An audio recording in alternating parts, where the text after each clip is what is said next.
This is Booked on Rock. I'm Eric Senich. Our guest this episode, Greg Prato, author of Take It Off, Kiss, Truly Unmasked. This week's episode features an interview I had previously done for my last podcast called Discovery. This was recorded back in February of 2020. It's with Greg Prato, who had just released a book on Kiss called Take It Off, Kiss, Truly Unmasked.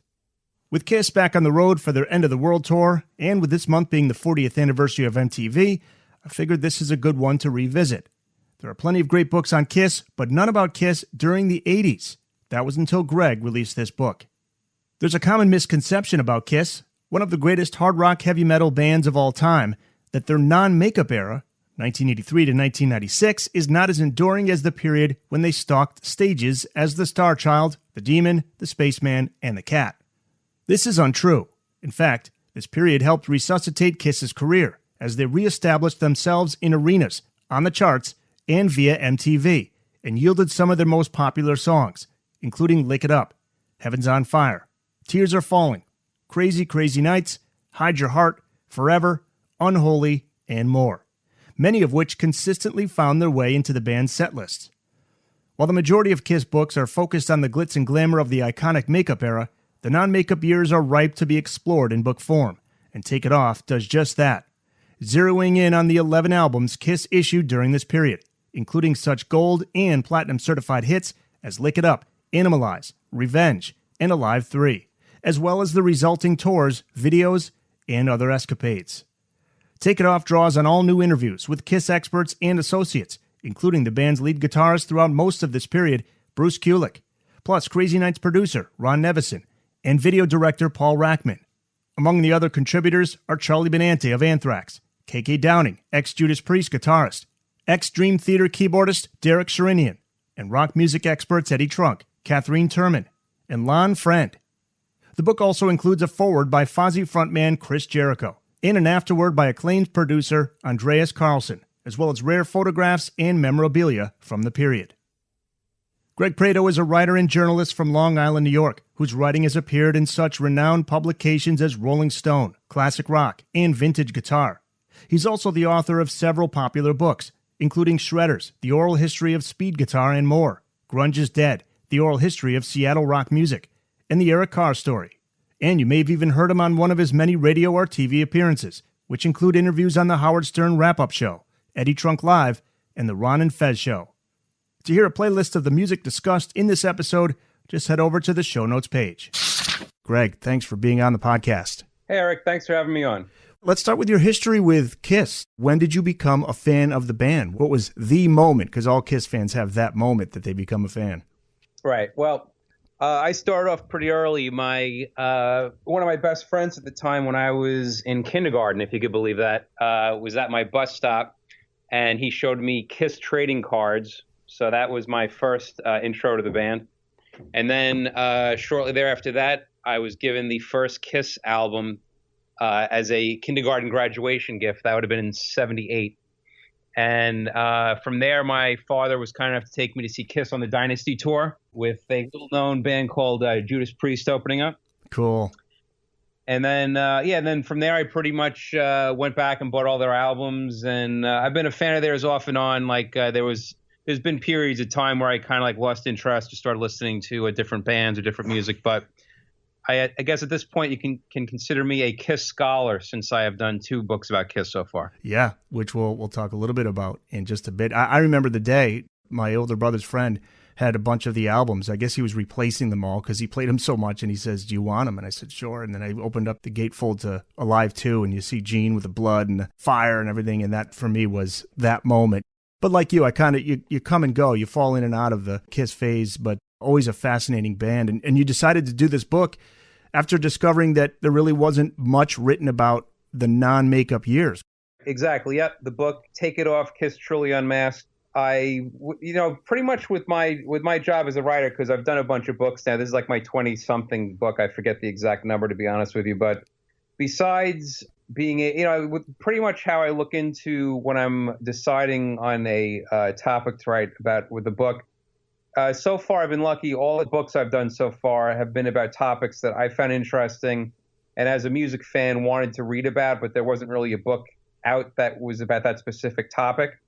And another thing is I can also, just as a fan of music, I can kind of get a feel or a vibe when there's interest in something. And over the past few years, I could definitely feel an increase in popularity or an increase in interest concerning non-makeup era Kiss, just from pretty much several reasons. The most obvious being that Bruce Kulick on the Kiss cruise for the past few years has been doing a all non-makeup era Kiss set, or even 2 or 3 sets per cruise, and that's been getting very strong feedback. And also the top, and if you go to Spotify, if you look at the top 10 most played Kiss songs, 3 or 4 of those songs are from the non-makeup era.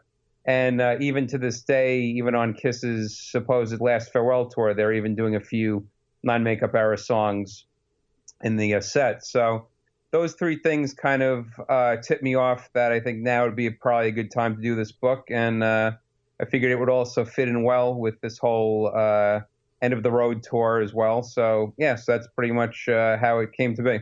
Impressive list of people you interviewed for this book, including Bruce Kulick. You got Ron Nevison, who produced the 1987 album Crazy Nights, Charlie Benanti of Anthrax, longtime Judas Priest guitarist KK Downing. You got a foreword by legendary wrestler, podcaster, and Fozzy frontman Chris Jericho, which is very cool, among others. Who was the first person you were able to get to be a part of the book? Let me think. The first one, honestly, I can't remember who the very, very first one was, but I know... actually, I think maybe Mitch Weissman may have been the first, or he was at least one of the first. That much I know, because he co-wrote several Kiss songs from that era, and he's probably best known as playing the role of Paul McCartney in the original Beatlemania play, and also touring thing back in the 70s. I reached out to him because I think I read an interview with him someplace, and I was pretty impressed with some of the cool things he was saying, because, just from reading past things with him, he would have interesting insight, and he's not someone that I think has been interviewed as much, so people still aren't that familiar with his story. And I have to say that was a pretty good assumption I had, because the interview he did for the book is probably one of my favorite of the entire book, and it just happened to be one of the first interviews I did. Yeah, and there's one section, including Mitch, he talks about something that I personally didn't know about one of the 80s songs from Kiss, and we'll get to that one. Bruce Kulick, was he the biggest guy to get? Because he was there for the majority of the non-makeup years, and he gave some great comments, too, very upfront and honest about a lot of things. Yeah, he, I think, was definitely one of the best interviews, too, because I know in the past there's been a few officially released Kiss books. Like there was one called Behind the Mask from about 10 or 15 years ago. And the majority, the main viewpoint you're going to get are both Gene and Paul, and maybe very little of Bruce. And with this book, people have asked, how come you didn't get Gene and Paul? Well, number one, I really don't think that they probably would want to get involved in this, because it wasn't going to be a quote unquote official book. So, and then also I did a book about 10 years ago called The Eric Carr Story. And for that book, I actually did have a mutual acquaintance reach out to them to see if they wanted to be interviewed, and I never heard back from them. So I figured, why even waste time with that? And also in these the previous books that have come out through Kiss, like I said, Gene and Paul have pretty much already told their side of the story, what they remember about this era of the band, whereas someone like Bruce, he spoke very little in those books, so why not let him speak a little bit more? And again, that was a pretty good assumption on my part, because Bruce Kulick had some really interesting things to say, things that you haven't really heard him talk about before, and he gave some pretty interesting insight as well. So, that was a pretty big one. And probably my all-time favorite Kiss member of them all is Ace Frehley, and although he's not part of the non-makeup era, I interviewed him for the book because the book goes album by album through the whole entire non-makeup era, and one of the last releases from the non-makeup era was the Kiss MTV Unplugged album, and Ace, of course, was part of that. So I was able to ask Ace some questions for that as well. So he was also one of the best interviews, I thought, for the book. Yeah, and Vinnie Vincent, the guitarist who replaced Ace, he was with the band for the Creatures of the Night album from 82, Lick It Up in 83, comes back to write songs for the 91 Revenge album, and had a well-publicized falling out with Gene and Paul after both tenures with the band. Did you try and contact him for the book? No, I didn't. I didn't really reach out to him. He's been like in the past year or two pretty. He's been pretty well spoken for. He seems to have now been interviewed pretty regularly. I know if you go on YouTube, you could see a lot of pretty extensive interviews he's done. So yeah, by that point, at whatever part I started the book and was doing the book, there was, I guess, already there was definitely enough Vinny stuff out there. So I was trying to speak to people that may not have spoken out too much about this whole era. So I didn't really reach out to Vinny. The book starts with Lick It Up, which Vinny is on, 1983's Lick It Up album, which was their comeback album. Longtime Kiss fans know that prior to this album, the band was really on the verge of extinction after becoming the biggest band in the world by the late 70s. They had the backlash of writing disco songs like I Was Made for Loving You. They got the poppy-sounding album with 1980's Unmasked. Their original drummer, Peter Criss, he was out.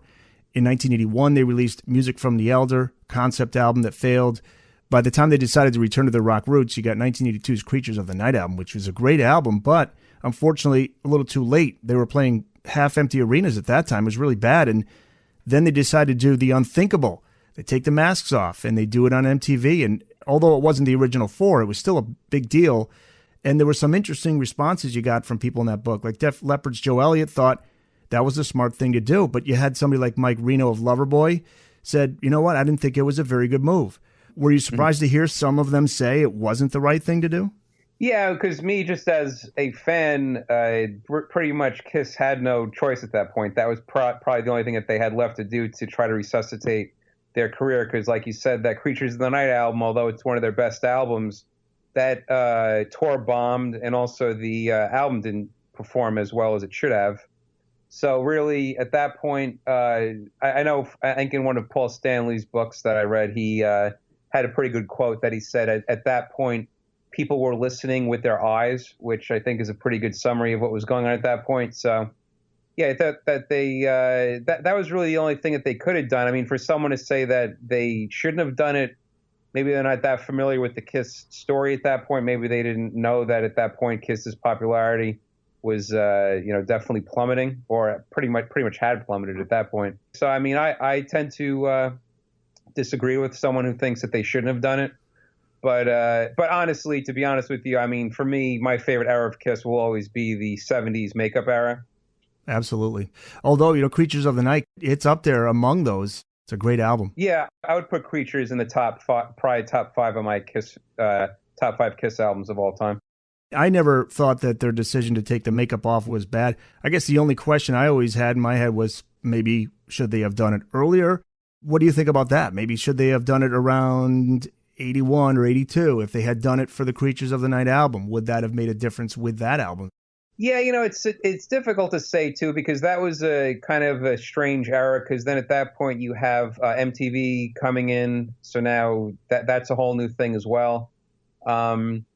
It's hard to say, because if they took off their makeup and they put out like The Elder or something, I don't know if that would have really helped The Elder. If they perhaps if they didn't do Unmasked and instead they released Creatures of the Night at that point, maybe that would have helped. But it's very hard to say, what would have helped them at that point, because it seemed like at that point nothing could have helped them. They seemed like they were so off with what their fans wanted, and like just doing these weird experiments and things that were getting so further away from the sound that people grew to love with Kiss, which was that hard rock sound of Destroyer and those types of albums. So it's like just very hard to say looking back, like if there would have been a better time for them to take off the makeup or not. And Eddie Trunk talks about it in the book, and he's talked about it on his show too, where if you're old enough to remember, because if you're younger, I guess it's hard to imagine Kiss not being popular, but they were. Yeah, I mean, like when I first got into Kiss, there wasn't that much of a bad backlash concerning Kiss, but then right after The Elder, yeah, you couldn't find anyone that was really going to be vocal about being a fan of theirs at that point. Vinnie Vincent, by the way, he's from Bridgeport, not too far from where I am here in Connecticut. He refused to sign a contract with a band during that Lick It Up era. I think that was the story. And the label he has is extremely talented, but extremely difficult to work with. Fair assessment. Well, yeah, just judging from his whole entire career and also track record, I think that's a very fair assessment. I mean, I personally don't know him, personally or anything, so I can't really speak for him. But I mean, yeah, just looking at the amount of bands that he's either that have kicked him out or people that don't want to work with him or anything like that. I mean, that kind of just pretty much speaks for itself. 2016, there was a KISS convention promoter, Peter Arquette. He was on the KISS podcast, Three Sides of the Coin, which you were a guest on recently. And Peter said he was once told by drummer Eric Carr that Vinny was not on the cover of Lick It Up. He said his face was superimposed onto a photo of an armless mannequin. And when you look at the cover, you notice that they strategically block where his arms would be. Have you ever heard that before? And do you know why he wasn't there for the shoot, if you did hear about it? I never heard that. I think that's a rumor because I know there are outtakes from that photo session, and I've seen that Vinny's there. So that to me sounds like that may have just been some kind of thing that was just made up. That's actually the first time I've ever even heard of that. I never heard of that before. Okay. Well, Eric Carr, he had a sense of humor, so who knows? He could have been just playing around, and the guy believed him, right? I mean, that was Eric Carr. Yeah. I can't go without getting your thoughts on the late, great Eric Carr. He sadly passed in 91 from heart cancer. He was 41.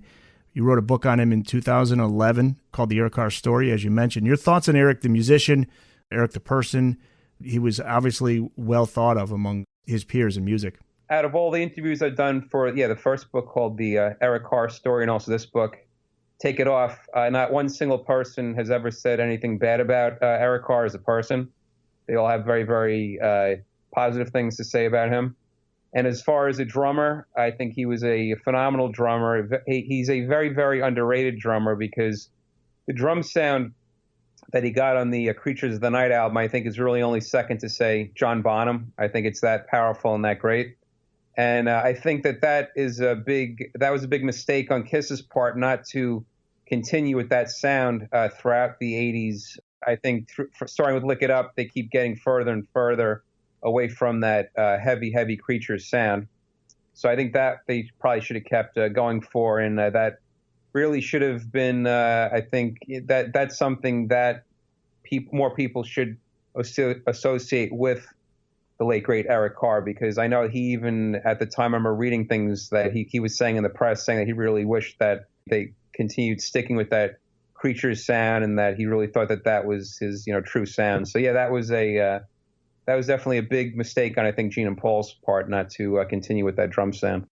It was Gene that was quoted as saying when they tried to reproduce that sound, they couldn't do it. That was Michael James Jackson who produced that album, right? Creatures of the Night? Correct, yes. Yeah, he produced Creatures of the Night, Lick It Up, and he was, I think, he wasn't a co-producer, but he had some kind of credit on the Animalize album as well. Okay. A lot of times it's just the studio you're in, the environment you're in, the setup. But boy, it got thinner and thinner as they got into the late 80s.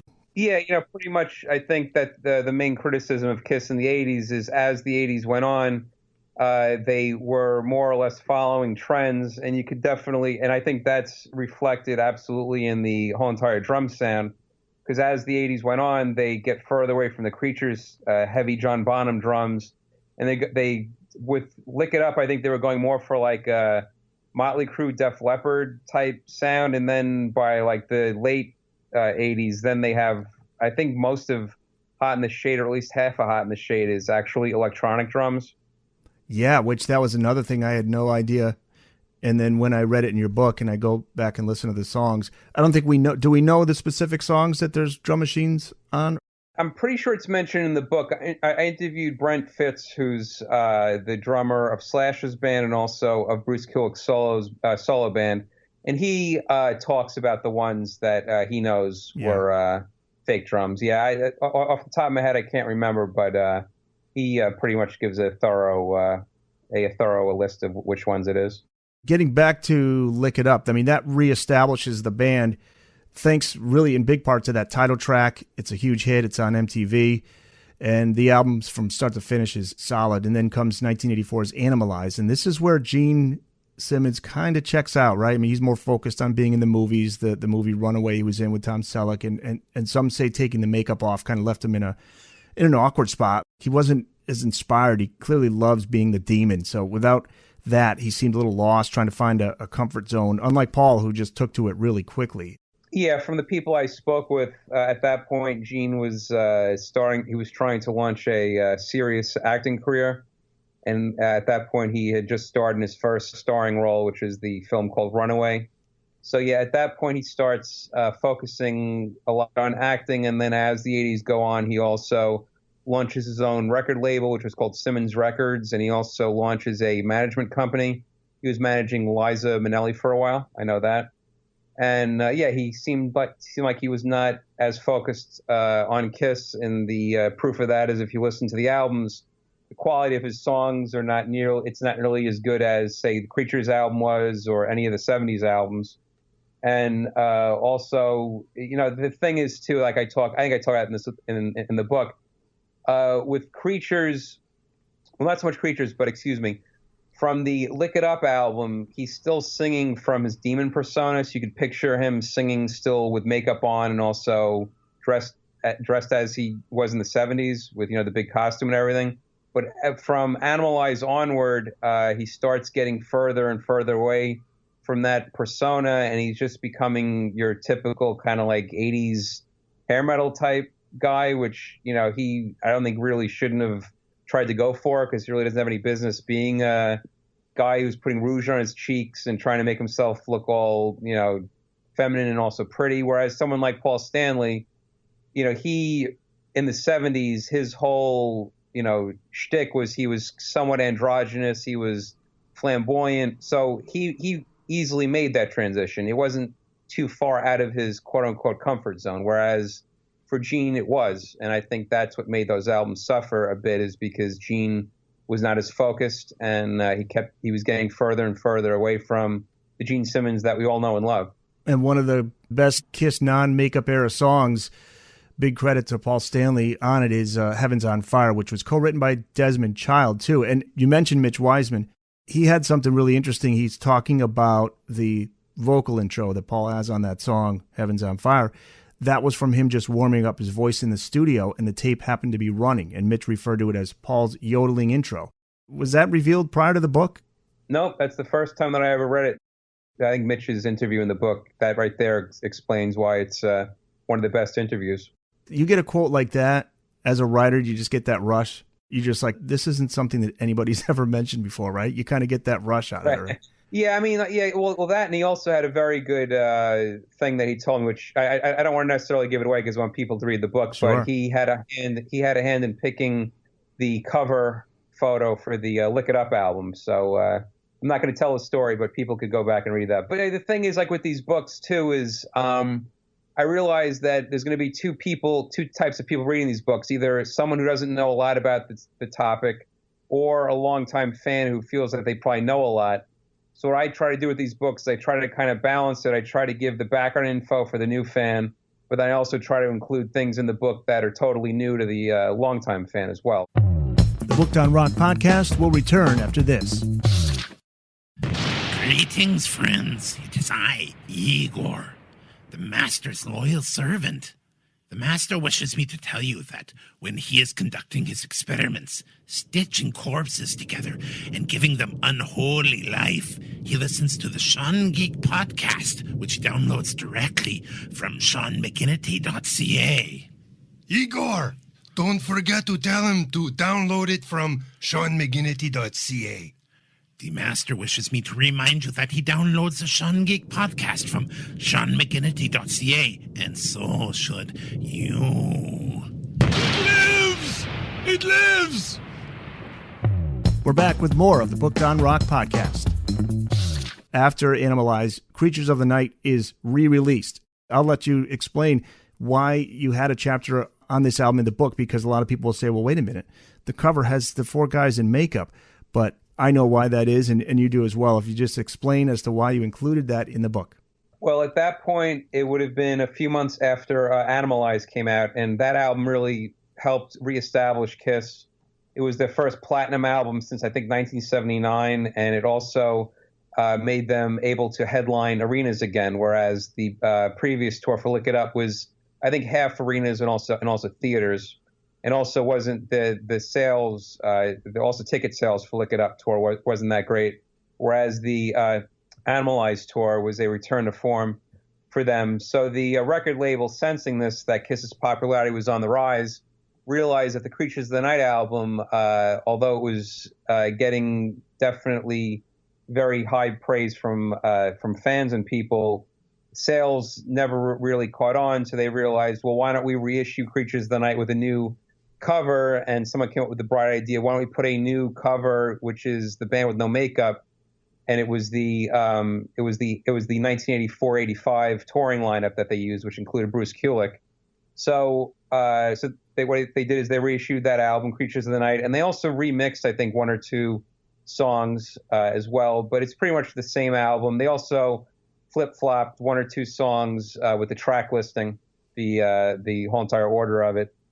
And what's funny is Kiss had two shots to properly include on the cover of Creatures of the Night who played on it, and in both instances they screwed up, because on the first Creatures of the Night from 1982 they put Ace Frehley's picture on it, and Ace Frehley played either very little or not at all on that album. That was mostly Vinnie Vincent and also other guitarists. And then on this 1985 reissue they put Bruce Kulick on the cover, so pretty much Vinnie Vincent never got the proper credit as far as the covers go. Ace did say that he believes that he played a few licks on that Creatures of the Night album, but he couldn't remember if that was actually true, and if so, which songs. Is that the quote he had? Yeah, I think that was the quote, but I know when I interviewed Michael James Jackson for the Eric Carr storybook, he was pretty clear. He said that Ace did play on the Creatures album, but he didn't play that much, and he could not remember what he played, but his memory is that Ace did in fact play on Creatures somewhere. I'm endlessly fascinated with the world of Kiss, and we got into the early 2000s with the internet. I couldn't stop searching for information on Kiss. It was just so great. And lo and behold, I find out that Bryan Adams, summer of '69, Bryan Adams wrote songs for Kiss, and one of them was from Creatures called Rock and Roll Hell. That's probably one of my favorite Kiss songs too, I have to say. What's interesting about that song is I think it was not a totally, I don't know I should know the exact story behind that song, but I could have sworn that song is based on someone else's song or something like that. I forget the exact backstory with that, but could have sworn there was another band that had a song called Rock and Roll Hell that also You're right. sounded similar to Kiss's. It could be a Canadian band. Oh, you know what it was? Was it Bachman Turner Overdrive? I think it was Bachman Turner. I think it was. Overdrive. Yeah. I think it was. Yep. Yeah, so I wonder if that song by Bachman Turner Overdrive, if Gene just stole the title or if there's any kind of similarity between those two songs. I seem to recall hearing the song. I looked it up on YouTube. I think it's similar. Okay. Steve Ferris, he would later join Mr. Mister. He's on that album too, and he's delivering that kick-ass solo on the title track. And how good is Steve Ferris? Well, Eddie Van Halen stops by the studio, right? And he listens to the album, hanging out there with Gene, and he says to Gene, "You got to take this guy as your guitarist." Exactly, and there was a reason why he wound up not getting the gig, and that reason being, should I say it or should we let people read it in the book? What do you think? Let them read it in the book, yeah, because it's an interesting story. Okay. It's an interesting story. Yeah. I was going to say he was also full of interesting stuff too. Steve Ferris from Mr. Mister with his close call with joining Kiss. I thought that was very interesting as well. Well, I guess what we can go as far as to say this, that Steve Ferris, he would have certainly been worthy of being a permanent guitarist with the band. I guess my question would be, would he have lasted? Would he have been like the Bruce Kulick? Yeah, I mean, hindsight's always 20/20, and we don't know like what could have worked out or not worked out. But I mean, I've never heard anyone complain about working with Steve Ferris, so there's no reason to assume that he wouldn't have lasted. Mark St. John was that story is interesting. It's kind of sad the way, because he died young. I guess, usually I would think Gene and Paul would have a good sense of who they want to have as their guitarist, and it's going to be somebody that's going to work within the band structure. But that didn't work out with Vinny, although Vinny wrote some great songs for the band. But then Mark St. John was kind of an odd pairing with him. What was it, the solo he had difficulty with? Yeah, supposedly what it was is he would not be able to play the same solo twice. Right. So I think in Paul's book he talks about that he was in the studio with Mark, and Mark was doing a solo, and Paul said, "All right, that's great, play it again." And he was like, "Oh no, I just play solos once and that's it." And he couldn't understand that that whole thing, how that worked. And then also it was weird about bringing in Mark St. John is previously Vinnie Vincent co-wrote, I think he may have co-wrote every single song on the Lick It Up album, if I'm not mistaken. Then by bringing Mark St. John in, he didn't co-write anything. So you went from having a guitarist that helped co-write so much to a guitarist that co-wrote nothing. It's kind of like a weird juxtaposition. In 1985, the band releases Asylum. It's got another huge hit, Tears Are Falling. That's the one thing about Kiss throughout the 80s. Every album, again, this goes to Paul's credit and the guys he would bring in to write songs.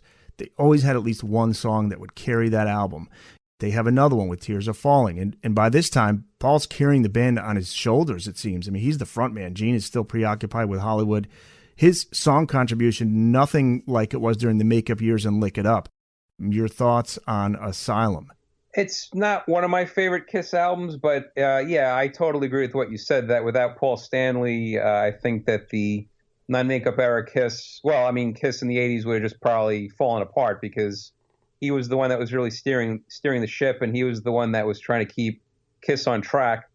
So, you could look at it, the pluses, yes, due to Paul Stanley, we still had Kiss throughout the 80s.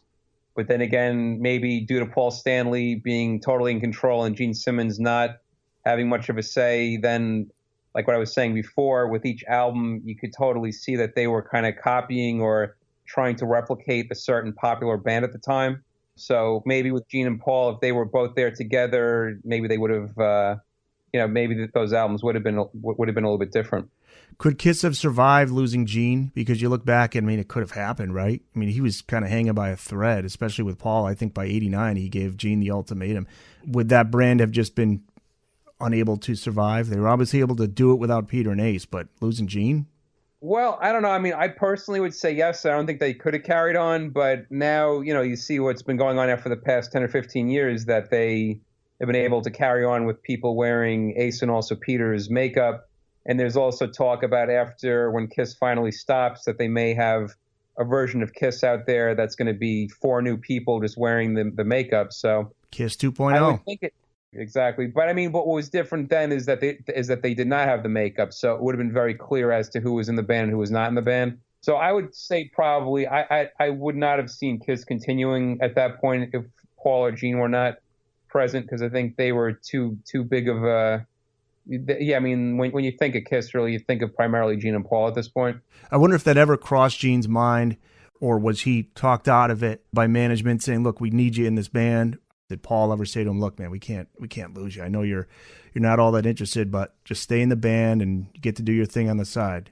I don't know if he ever had that discussion with Gene, but I know Paul and Gene said that to Ace when Ace was going to leave. They said, well, why don't you just go off and do solo albums, but just stay in the band? And at that point, I think Ace was just too far gone. He's, Ace in his own book says at that point he just mentally wasn't there for drugs and everything, so he couldn't have, been able to do that. Whereas, I mean, now I think, now that Ace has been, sober for so many years, I think if he had the headspace now back then, he probably could have easily, done a solo thing and also remained a member of Kiss. 1987's Crazy Nights. I may get kicked out of the Kiss Army for this, but I really like this album. It's my age, and I'm born in 72. I was a teenager at the time, and it has a lot to do with it. But Crazy, Crazy Nights, Turn on the Night, Reason to Live, those are the 3 singles. Yeah, there's some clunkers in there, but I don't know. I like it. I guess if I was 10 years older, I probably would have hated it too. Because if you're the diehard longtime fan, you're like, what is, all the keyboards and all that. Your thoughts on Crazy Nights, the album? Well, it's an album that I definitely liked a lot at the time, but it's an album that I never really listened to anymore. It's definitely a very dated sound because they got Ron Nevison as the producer. And again, that right there, like I was saying before, that Kiss at that point is kind of just following trends. They obviously got Ron Nevison because of what he did previously with Heart and also Ozzy Osbourne, with their last 2 albums at that point were big top 10 hits. And it was more, for both of them, it was much more of a pop metal sound than what Heart and also Ozzy had done previously. So with that, that's what Kiss was aiming for. And it did not sell up to expectations stateside, but it did overseas. In England, people don't really know about this in the States. In England, the Crazy Nights album and also the song Crazy Crazy Nights were both huge hits. They both peaked at number 4. The single did, and also the album. So people point to the Crazy Nights album as being Kiss's big breakthrough in England. And something else that people never really realized too, and I point this out in the book, is in the 70s, Kiss was never as popular over in England and Europe as they were here in the States. So Crazy Nights is, I think, to this day, their biggest selling album and also biggest chart success throughout England and possibly throughout Europe. I'm not 100% sure if it's throughout Europe, but definitely in England. Isn't that interesting? Yeah. I wish they would re-release Crazy Nights with a thicker remix. I mean, I try to imagine what that album would sound like if it had a Creatures of the Night production sound. I would have loved that, but I don't think that's ever going to happen, only because I guess Paul and Gene kind of look back at that album just the same way as most do. Like, you know what? It's nobody really likes it that much, so we're just going to leave it be. Kind of like music from the Elder, right? Right. Well, that's one thing, because, I did a pretty extensive interview with Ron Nevison for the book, and one of the things I mentioned to him was a few years back was the 30-year anniversary of the release of Crazy Nights. And Ron Nevison has been very vocal over the years that he was not happy with how the final album sounded or the production or something like that. And he said he always wanted to go back and make it a much more heavier album.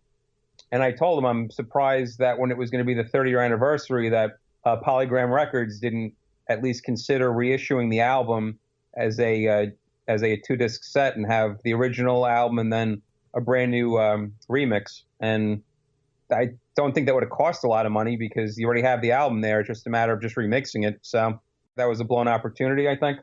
Speaking of blown opportunities, there's a song on there that they didn't include, and I can't believe it. It's one of my favorite parts of the book. Bruce Kulick talks about the demos for Crazy Nights. The song Sword and Stone, and that's on YouTube if for those who haven't heard it. Bruce still can't believe how that was left off of the album. Ron Nevison, he told you he didn't remember the song.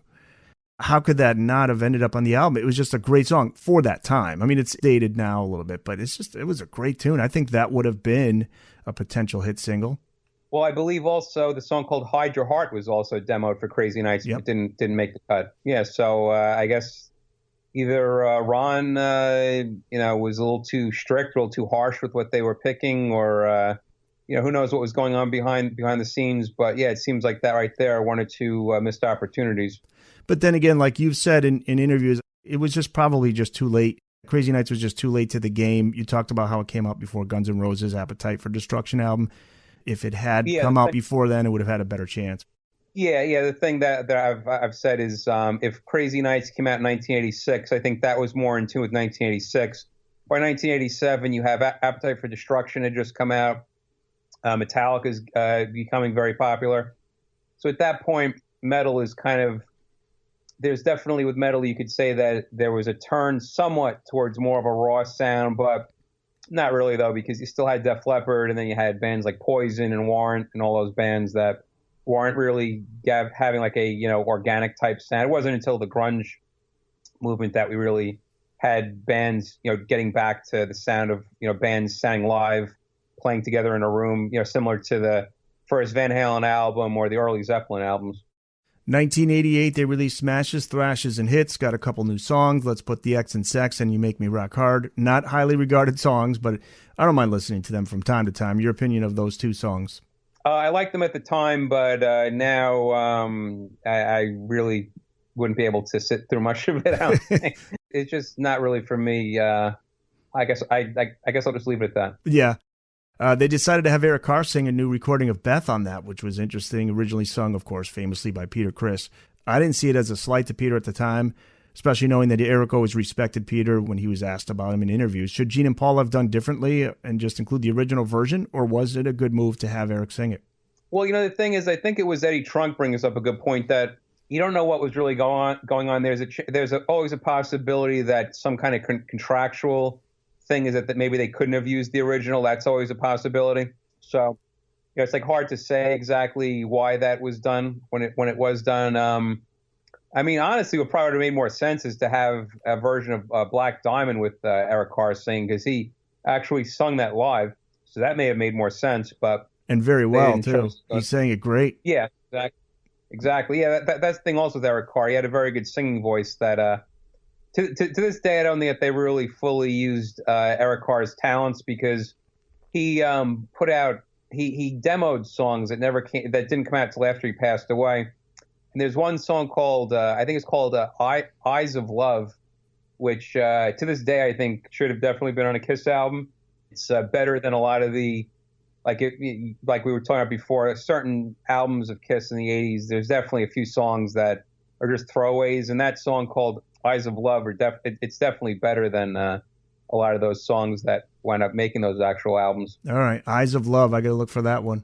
We're up to 1989's Hot in the Shade, and one thing I learned from the book that Eric Carr doesn't drum on all of these tracks, as we talked about, Drum Machine. Once I read it, you can hear it in some of the tracks. I'm just, we were talking about, I just can't remember which ones. I don't know if it was, there was one song where you could just tell in the opening it does sound like a drum machine. But it's funny how you don't think about it until somebody brings it up, and then you start to pick up on it. Was it King of Hearts, maybe? No, can't remember. Yep. Well, one or You Love Me to Hate You, I think. Possibly, or if I had to take a guess at which one may have had fake drums, is a song called Read My Body, which is a shameless ripoff of Pour Some Sugar on Me. Oh, yeah. Yeah, something like that one possibly may have had fake drums because they may have been trying to totally ape the whole Def Leppard sound at that point. Or Eric just couldn't handle being in the studio when they were recording it. Man, yeah, that's just so funny to listen to. It's almost just fun to listen to because it's so late 80s and it is so Def Leppard. I mean, it's got Def Leppard written all over it. 15 tracks on that album, a lot of tracks. I suppose if they trimmed it down a little bit, it could have been better. But still, they had Hide Your Heart. That got a lot of play on MTV, and of course you got the hit single, the top 10 single, Forever, which was written by Michael Bolton. And I saw them in New Haven on that tour. It was a great show. Kiss fans speak very highly of that tour set list. They do, because that was the tour. Well, the previous tour for Crazy Nights, when they started the tour in the U.S., and then by the summer of '88, they went overseas to Europe. And at that time, they brought back a lot of 70s classics. And then they fully explored that even more with the Hot in the Shade tour. They brought back a lot of great songs they hadn't done that they didn't do in like almost a full decade. Like the song called I Want You came back, Induce, and Calling Dr. Love, and I Was Made for Loving You, and a bunch of other songs.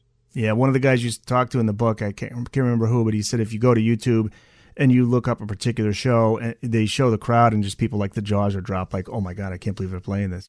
Yeah, that was Kurt Gooch, who with each album, I have him because he wrote a great book a few years back called Kiss Alive Forever. He talks about all the different Kiss tours and everything, and I interviewed him for this book, Take It Off, and he talked about for each album if there was a tour.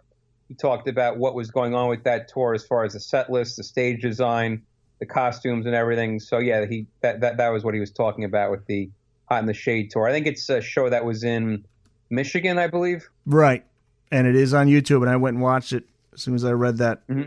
I just can't believe the Crazy Nights World Tour. There were shows that were like an hour and 15 minutes. How is that even possible? Yeah, I mean, if anyone knows, I would say definitely Kurt Gooch knows because of all the. I mean, he must have done a shitload of research for that book because that book is very, very thorough. So if he says that, then I have a lot of confidence that he knows what he's talking about. That's crazy to think about, especially by that time, all of the songs they could pull out. People that went to those shows must have been like, wait a minute, we done? Is that it? Well, honestly, that was kind of a sign of the times because one of my most disappointing shows I ever saw was Aerosmith on the Pump Tour at Nassau Coliseum in March. I think it was March of 1990. They played for barely an hour and a half, or maybe not even an hour and a half. It ended. We were like, what? That's it? Like, what the hell? So I don't know if that was just a sign of the times or just bands are a little bit older or, who knows. Now we're out of the quote-unquote hairband era, and along comes 92's Revenge, and that's a return to the harder side of Kiss. They're longtime fans. They were real happy to hear them back to rocking hard. And Gene finally back to taking the song seriously, and it shows. You got songs like Domino and Unholy. Really good album. Yeah, that's an album that people tend to say that was the return. Well, definitely the return of Gene, absolutely. And they finally have like a look. Well, yeah, Gene has a look too that is not embarrassing, and it's more. It definitely is the. It's a throwback to his whole demon persona. So that's if he was more focused, that's what he should have been doing. Say from Lick It Up onward, he should have just been doing still the demon thing, but not with the full face of makeup. He could have just done it with the clothes he was wearing or facial hair or something like that. Yeah, people definitely point to Revenge as the return of the heavy Kiss. And Vinnie Vincent co-writes Unholy. See, I'm looking He co-wrote 2 or 3 other tracks. I know it was Heart of Unholy. Chrome. He also, yes, Heart of Chrome, and also I Just Wanna. Right. Now we get to where things get pretty interesting here. In 93, they come out with a live 3. Then the Kiss My Ass covers in 94. And then the MTV Unplugged concert, which features all 4 original members. And that sparks the reunion of 1996. And you get, as you mentioned, Ace Frehley himself to comment on that experience. Yeah, Ace is one of my favorite guitarists of all time. And yeah, I've had the pleasure of interviewing him several times over the years. So it's great speaking with him because I always kind of think back to me at being 5 or 6 years old, staring at, album covers with, Ace Frehley on it and looking at posters of Ace Frehley. And there I am speaking to him. And I even once had the pleasure of doing an hour-long face-to-face interview with him for a guitar magazine about 10 or 15 years ago in the city. That's one of my top journalistic highlights. Interesting to read Ace telling you he didn't consider including his hit song, The Cover of New York Groove, into the MTV Unplugged set, and he never wanted to record it back in 78 for his solo album, which is surprising because that was the song that legitimized him as a solo artist. Right, yeah, that was supposedly totally Eddie Kramer's idea for him to cover that song. He did not want to do it, but he did it, and obviously that was a good move because that was a hit single. Do you think Gene and Paul had a grand plan with inviting Peter and Ace back for that Unplugged, or were they thinking a full reunion? I think that they were definitely eyeing that at that point because that summer they did the official Kiss convention tour. So yep. I'm sure that they were getting they were feeling a buzz with people asking about if there would ever be a reunion and just that sort of thing. I'm sure they were able. And then, of course, the most important thing, which is how much cash they'd be able to make. And they realized they weren't doing that well with that lineup touring and putting out albums. And if they were able to put back on the makeup, then they would suddenly make double or triple or probably quadruple the amount of money that they were making. So I think definitely money had a lot to do with it. And you get to some cool asides, as I mentioned, throughout the book. An example is in that Unplugged chapter where you get into a guide of the on-camera interviews that the band did throughout the non-makeup years, which I loved. And you mentioned one that really stood out. It's the raw footage from Dick Clark's New Year's Rockin' Eve in 1993. That features Gene and Paul. And there's a real tense moment between the two. And you write, after Paul scoffs at a few of Gene's comments, Gene tells the cameraman to, quote, cut this off for a second, then proceeds to say to Paul, quote, would you stop cutting me down in front of the camera? I don't go for that shit. It's like whatever I say, all of a sudden, don't listen to this idiot. Don't do that anymore. And then Paul's response, not even looking in Gene's direction, he simply tells the interviewer to, quote, go on. It's a tense moment. Well, that's I'm sure with just about almost any band that's been together. I mean, I'm sure Van Halen had those moments, sure. but they just happened to not be in front of a camera.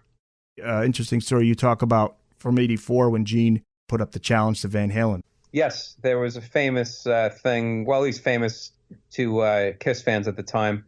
Gene was being interviewed by rock journalist Lisa Robinson on a TV show, and Gene said something to the effect of that, Kiss is still, the best live band or something like that. And then they were talking more about it, and Gene said, we'll take on like any band or anything, and Lisa Robinson, and then Gene said, well, who's the biggest? And Lisa Robinson said, Van Halen. And then Gene looked right to the camera and said, anytime, boys. Of course, that would have been a great tour, but of course, it sadly just never came to pass. And then last, you wrap up the book with Carnival of Souls from 1997. And that's Kiss trying to get back into the mainstream, trying to be a grunge rock band. It didn't work. It didn't help that I believe it came out after the announcement of the Kiss returning makeup reunion, right? If I remember correctly. Yeah, that album was supposed to come out in 1996, but it got shelved because they decided right towards the end of recording that album that they were going to put the original Kiss lineup back together again. So that album got shelved, and Kiss went off and toured for much of '96, and then they finally released it in October of 1997, which at that point you can make a pretty valid argument that grunge was pretty much gone at that point. And similar to, you could say, Crazy Nights, Carnival of Souls was 1 or 2 years too late. But honestly, it wasn't even 1 or 2 years too late, because the height of grunge was probably 91, 92, 93 when Kurt Cobain was still alive. So again, that's just a example of Kiss trying to stay hip, but they should have just stayed. They should have stuck to their guns and done a heavy Kiss album, but instead they tried to do an Alice in Chains album, and that has to be probably my least favorite Kiss album of them all. You were the one that was saying on one of the podcasts too. It's kind of funny, like these guys are singing about doom and gloom when they're multimillionaires living in huge palatial estates. Right, yeah, exactly. And Bruce Kulick, I think, mentioned at some point that he had to talk Gene out of experimenting with rap on a song for that album. Ooh, wow! so that album would have even stunk worse if Gene had his way and they somehow did a rap track on that. The book is called Take It Off, Kiss, Truly Unmasked, and it's out now, and you can get it on Amazon, among other places. And while you're there, you could check out all the great books Greg has written. His first book is one of my favorites, on Shannon Hoon and Blind Melon. Books on Tommy Bolin, An Oral History of Seattle Rock, the Eric Carr story we mentioned, the early years of MTV, Faith No More, Scott Weiland, Iron Maiden, Primus. And if you're a sports fan, Greg's got books on the Jets, the Islanders, the Yankees, the Mets. Yep, exactly. Cool. And I was going to say, too, if anyone, I also write for websites and magazines, and I'm always posting whatever article or interview I've done online, and you can check that out on Twitter. My page is twitter.com/Greg Prato Writer. That's GregPrato Writer. You check out what my current articles and interviews are there. And for any of my books, you can just go on Amazon.com and do a search for my name, Greg Prato, and all my books will come up there. All right, Greg, thanks. Cool, thanks, Eric. Thanks to Greg Prato for taking us through his book, Take It Off, Kiss, Truly Unmasked. Be sure to subscribe to Booked on Rock at Spreaker or wherever you listen to your favorite podcasts. You can find us online at bookedonrock.com, on Facebook at facebook.com/bookedonrockpodcast, on Twitter at bookedonrock. The email address, thebookedonrockpodcast@gmail.com. You can also contact me through the website. If you're an author of a book on rock and you want to be on the podcast, just send me an email. I'm Eric Sanich. Thanks for listening. Join me again next time for another episode, Booked on Rock.